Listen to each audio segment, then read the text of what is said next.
किराए पर घर देने के बाद कुछ किराएदार गले भी पड़ जाते हैं। ऐसा ही कुछ कराची में हुआ जब घर खाली कराने वाले मालिक मकान मोहल्ले के बच्चों और मोहल्लेदारों पर एक खातून ने झूठा मुकदमा दर्ज कर दिया।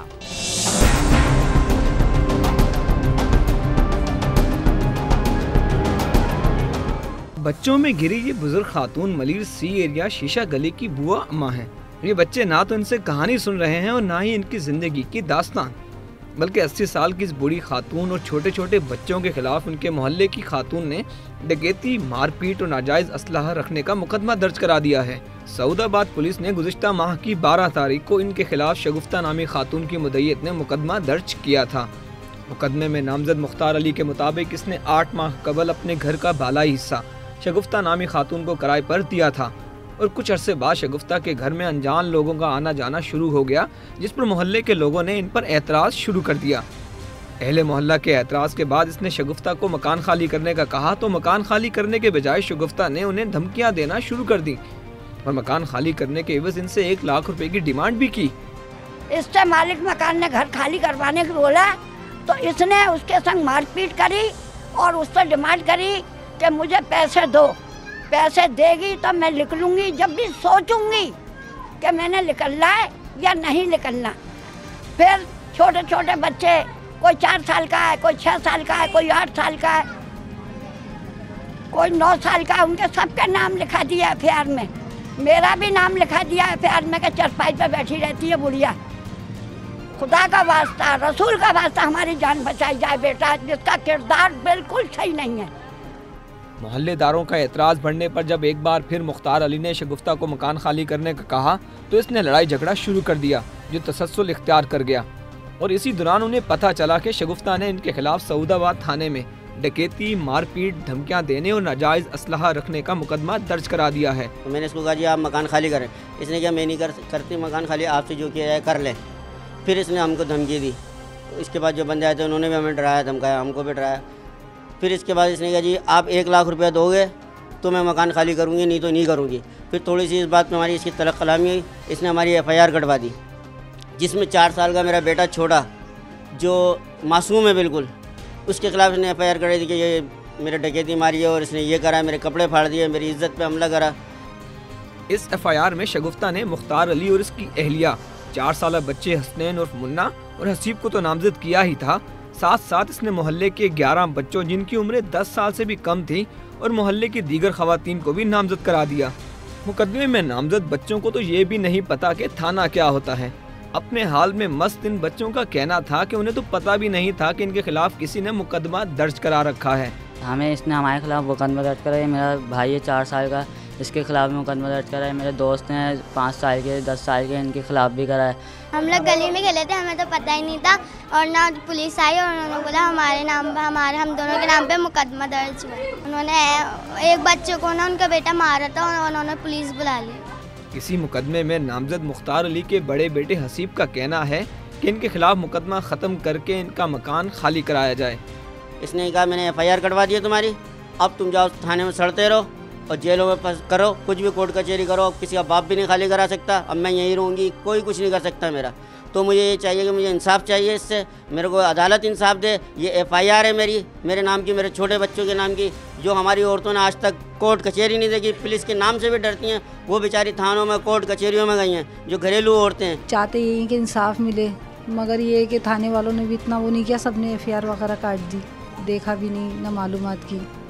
इलाका मकीनों का कहना है कि शगुफ्ता ने अपने ताल्लुकात की बिना पर इनके खिलाफ मुकदमा दर्ज कराया, लेकिन पुलिस ने भी बगैर किसी तफ्तीश के ये मुकदमा दर्ज कर लिया, जिसके बाद उन्होंने सिंध हाई कोर्ट में अपील भी की है।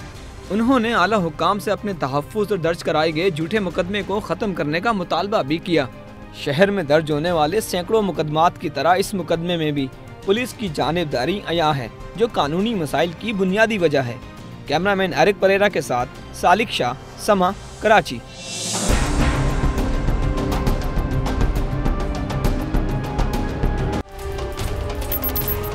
रावलपिंडी में नालायक तालिब इल्म ने इम्तिहान में मुसलसल फेल होने पर अपने ही उस्ताद को कत्ल कर दिया।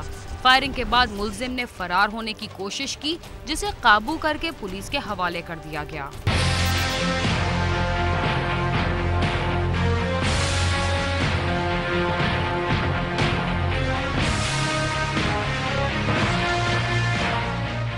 निजी यूनिवर्सिटी के मेडिकल कॉलेज में 2002 से ज़ेर तालीम तालिब इल्म अपने ही उस्ताद की ज़िंदगी का खात्मा कर देगा, कोई नहीं जानता था। शहर के हसास इलाके पेशावर रोड पर वाक़ मेडिकल कॉलेज में अलसुब फाइनल ईयर के तालिब इल्म खुर्रम शहजाद ने दाखिल होते ही फायरिंग शुरू कर दी। 2 प्रोफेसर मौजूदाना तौर पर महफूज रहे, लेकिन अपने दफ्तर में मौजूद कॉलेज के vice principal brigadier retired Sanaullah Khan sir पर गोली लगने से मौके पर ही दम तोड़ गए। मुलजिम ने फायरिंग के बाद दीवार फलांग कर फरार होने की कोशिश की, लेकिन कॉलेज के सिक्योरिटी गार्ड्स ने इसे काबू कर लिया और बाद अज़ां पुलिस के हवाले कर दिया।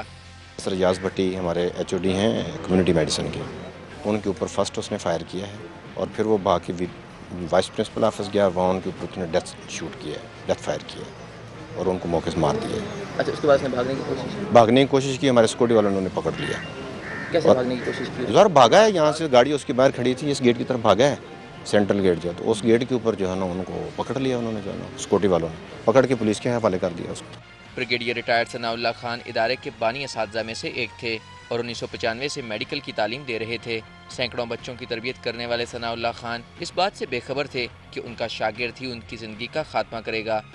फाइनल ईयर का स्टूडेंट था, 2002 में इसका एडमिशन हुआ था इस्लामिक मेडिकल कॉलेज में और 4th ईयर इसने क्लियर किया अप्रैल 2011 में। अपेरेंटली कोई रीज़न नहीं है क्यों इसने ये सब कुछ किया। ब्रिगेडियर सना वाइस प्रिंसिपल थे मेडिकल कॉलेज के, उन्होंने इस ऑर्गेनाइजेशन को जब ये स्टार्ट हो रही थी तब से ज्वाइन किया था। हमारे बहुत फादर फिगर, बड़ी शफकत वाले, बड़े शफीक इंसान थे। 1995 में उन्होंने हमें ज्वाइन किया था। पुलिस ने मौके पर पहुंचकर फायरिंग करने वाले खुर्रम शहजाद को हिरासत में ले लिया। मुलजिम ने पुलिस को बताया कि उसको 4 मरतबा फेल करने के जिम्मेदार मकतूल प्रोफेसर थे, लिहाजा इसने इंतहाई कदम उठाया। 2006 से ऑनवर्ड जो है वो अपना 3rd प्रोफेशन 4th प्रोफेशन वो पास नहीं कर सक रहे थे और अभी तक जो है इम्तिहान दे भी रहे थे और फेल भी रहे थे बार बार। वो he went on the rampage और पहले उन्होंने आके अपने एक जो टीचर हैं उन पे फायर किया कमरे में, वो मिस हुए, फिर वहाँ से निकले, एक दूसरे कमरे में फायर किया, तीसरे कमरे में गए, वहाँ पे इनके वाइस प्रिंसिपल साहब थे ब्रिगेडियर सनाउल्लाह साहब, अनफॉर्चुनेटली उनको उसने हिट किया फायर से। उसके बाद वो भागे हैं और अपने एक और टीचर पे फायर किया, वो भी सेफ रहे उसके फायर से। और उसके बाद फिर उसने जब भागने की कोशिश की तो बाकी स्टूडेंट्स और अमला ने उसको काबू कर लिया। कत्ल की वजह कुछ भी हो, रूहानी बाप को इस बेदर्दी से कत्ल करने का वाक़या मुल्क की तारीख में होने वाले जराइम में नहीं मिलता। माहिरीन तालीम का कहना है कि असातिज़ा को तालीमी इदारों में निसाब के साथ साथ तुलबा की इखलाकी तरबियत पर भी तवज्जो देनी होगी।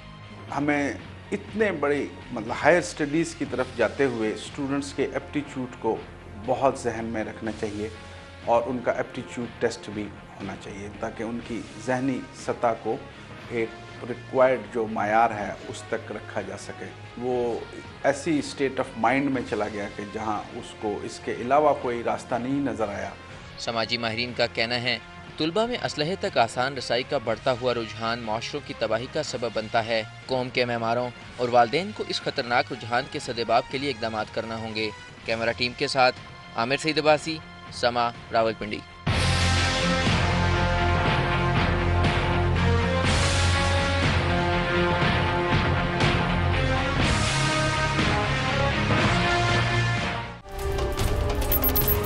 कत्ल की बाज़ वारदातें ऐसी होती हैं कि जिनमें पुलिस की तरफ से बरवक्त कार्रवाई ना हो तो मकतूलीन के वर्सा को कत्ल का इंसाफ मिलना तो दरकिनार, उन्हें मज़ीद जनाजे भी उठाने पड़ते हैं। लाहौर में भी ऐसा ही एक वाक़या पेश आया जब बेटे के कत्ल की पैरवी करने वाले को मुल्जिमान ने मुकदमा वापस ना लेने पर कत्ल कर दिया और अब उसके मुकदमे के मुद्दई को भी कत्ल की धमकियां मिल रही हैं।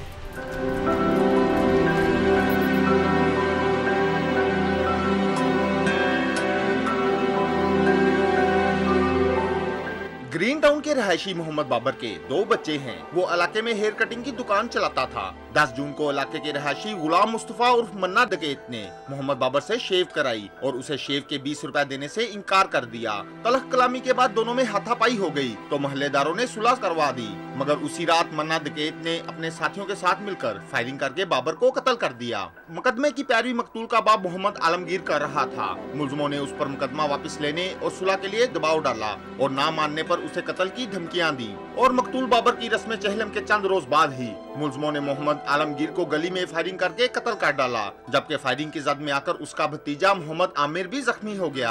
कत्ल की इस वारदात के बाद वर्षा ने मैयत जनाह अस्पताल के बाहर रखकर मुलजमों और पुलिस के खिलाफ सख्त एहतजाज भी किया।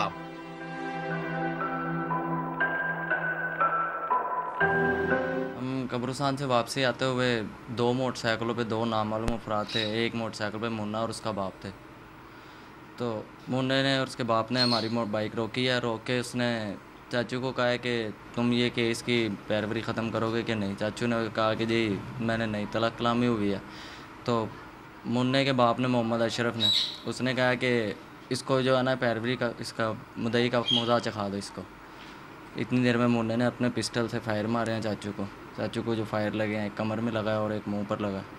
चाचू उधर नीचे गिर गए हैं। मैं चाचू को उठाने के लिए भागूं तो इतनी देर में मुन्ने के बाप ने मोहम्मद अशरफ ने अपना पिस्टल निकाला, उसने फायर मारा, वो मेरी कोहनी के ऊपर आकर लगा। हम दोनों उधर मौके पर ही गिर गए। बेटे के बाद बाप के कत्ल होने पर ग्रीन टाउन पुलिस ने आलमगीर के जख्मी भतीजे मोहम्मद आमिर की दरख्वास्त पर मन्ना डकैत और उसके वालिद अशरफ अली के खिलाफ मुकदमा तो दर्ज कर लिया, मगर किसी मुलजम को गिरफ्तार न किया गया। मुकदमे के मुद्दई मोहम्मद आमिर का कहना है कि मुलजम बाअसर हैं और इलाके में दंदनाते फिर रहे हैं, मगर पुलिस उन्हें जानबूझकर गिरफ्तार नहीं कर रही और अब मुलजम उसे भी मुकदमा वापस न लेने पर जान से मार देने की धमकियाँ दे रहे हैं। मुझे अभी भी थ्रेट, जैसे चाचू को पहले मतलब कि भी थ्रेट किया जा रहा था कि भी हम तुम्हें मार देंगे, तुम दही हो, तुम्हें नहीं छोड़ेंगे, अब तुम्हारी बारी है। पहले भी इस तरह हो रहा था और पहले भी मतलब कि भी वो यहीं फिर रहा था, अभी भी वो यहीं फिर रहा है और यही लोगों के हाथ पैगाम भेज रहा है और फ़ोन भी उसने किया है। इस तरह का नंबर आया 000 और 444 इस तरह का नंबर आया, अब कुछ पता भी नहीं लगा नंबर का। और उसने यही कहा कि तो अब तुम्हारी बारी है, तुम भी मतलब कभी अपना बंदोबस्त कर लो, अब तुम्हारा नंबर लग गया। पुलिस को बार बार जाके बता रहे हैं कि भी ये हो रहा है, अभी भी वो यहाँ फिर रहा है, उसको अरेस्ट कर लो, इससे पहले कि अब वो मुझे भी नुकसान पहुँचा दे। तो हमारा घर तो पहले ही बर्बाद हो गया, हमारे घर में तो कुछ भी नहीं रहा। तो अगर मैं भी चला गया तो पीछे तो ख़त्म हो जाएगा सब कुछ, क्या रह जाएगा।